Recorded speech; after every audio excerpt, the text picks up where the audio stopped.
Tous ceux qui ont passé les portes d'un service d'urgence connaissent la scène.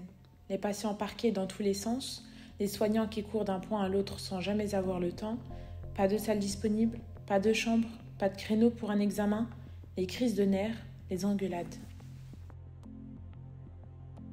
On le sait, l'hôpital public français va mal. Et lors de notre enquête, nous avons constaté que la situation aux urgences se dégrade à vue d'œil, à cause du sous-effectif, du sous-équipement, des salles d'attente aux allures de cours des miracles. Nous avons rencontré des professionnels totalement débordés, obligés de classer les priorités à l'improviste, au risque de se tromper, de rater un cas grave et de voir la mort s'inviter dans les couloirs bondés. Nous sommes allés à la rencontre de familles de patients morts sur leur brancard faute de soins.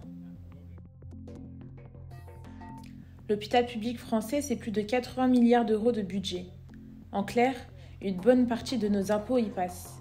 Mais qu'avons-nous en échange de tout cet argent ? De plus en plus souvent, pas grand-chose. Pas de brancard, pas de cathéter, pas de pied à perfusion. Nous avons Jacques, 91 ans, qui n'a pu être opéré à temps de son cancer de la vessie parce que l'hôpital n'avait plus de sonde urinaire.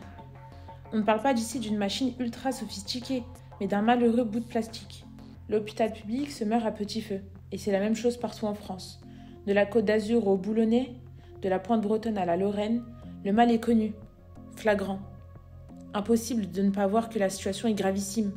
Mais son traitement, où est-il ? Découvrez notre enquête choc dans Détective.